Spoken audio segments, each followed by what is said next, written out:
All right, we're here in the radio booth at Surprise Stadium. I don't know why Matt's smiling. He's got like a very eager smile on his face, but we're very excited. It's the first game of the Cactus League season. What's the trophy this year? Was it a gold? Last year was the Golden was it the Swallow. Golden Swallow? Yeah, but right? this year they changed it. It's the. Is it the Yucca? This I don't year? know. We'll find out what the trophy is. It's a very, Okay. very prestigious trophy, best record in the Cactus League. Rangers and Royals are playing, which is even more significant because these two teams hate each other because they share a space here in Surprise. So it's the battle of Billy Parker Field here at Surprise Stadium.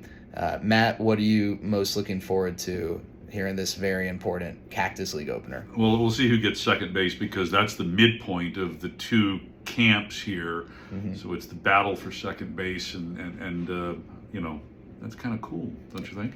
It's also kind of cool. I'm basically right behind your left ear. Yeah. Here. There you go. Okay, that's a little bit better. Or better. My arms aren't very long. It's very tough to get us both in the Speaking of shot. second base, though, one thing that I think we're all looking forward to is how we're all going to make the adjustments to all of the rules changes that have taken place. And we'll be talking about that a little bit on the broadcast today because there is something, second base does have something to do with it because we now have to have two infielders on the left side of second base and two on the right, and they can't be switching around and they can't be moving.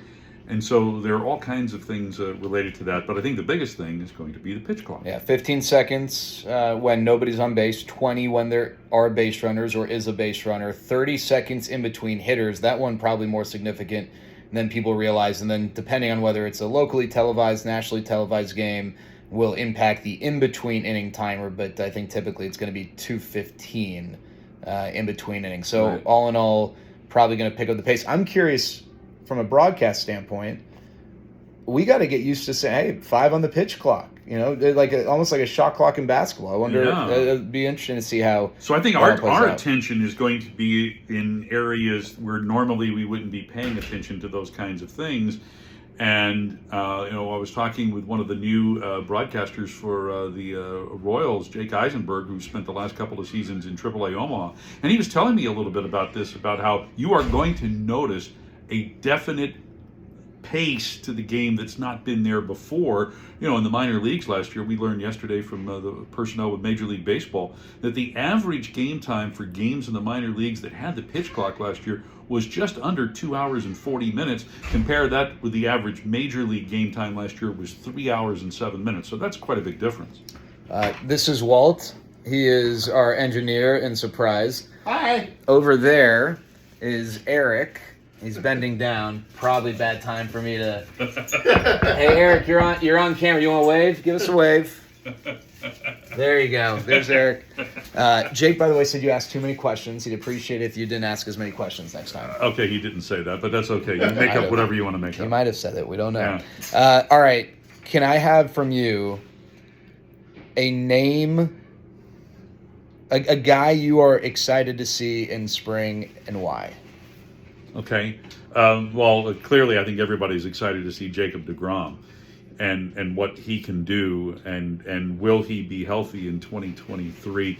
But outside of maybe some of the obvious guys, the Rangers have signed Robbie Grossman, and how he develops throughout spring training. Is he going to be a guy who can be an everyday contributor?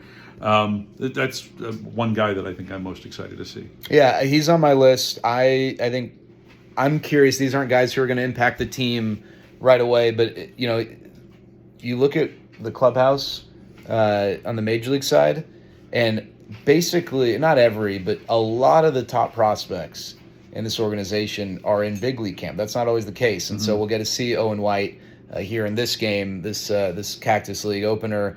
We'll see Jack Leiter. We'll see Kumar Rocker. I'm excited to see those guys. But for a guy who could be a major leaguer either to start the season or shortly thereafter, how about the side-arming reliever Chase Lee? And I say him because this is a team that has a lot of question marks in the bullpen, and he's a guy who could maybe answer one of those questions. And a guy in the bullpen, you hear about young guys coming up, and you always hear about velocity and guys that could throw 95, 96 plus. And Chase Lee's not one of those guys. He's very different. He's a side armor, a guy who doesn't light up the radar gun, but because he is different and he's been able to get guys out with that uniqueness, maybe that can translate at the big league level this year. Well, how many years have you done engineering for the Rangers here in spring training? This is my 17th season. Okay. Who smells better today, me or Matt? I'd say it's a tie. A tie? Okay. Yeah, we'll have to go into extra innings. All right. We'll figure that out. What scent are you wearing today? I'm not wearing any scent at all. I use some sort of organic shampoo that I bought last night at Fry's. Okay. So that's the only scent that I'm wearing. All right. Well, there you go. That's Matt Hicks, and that's the guy who's going to be leading the broadcast. So, buckle up. We're excited to be back with you for another year of Rangers baseball.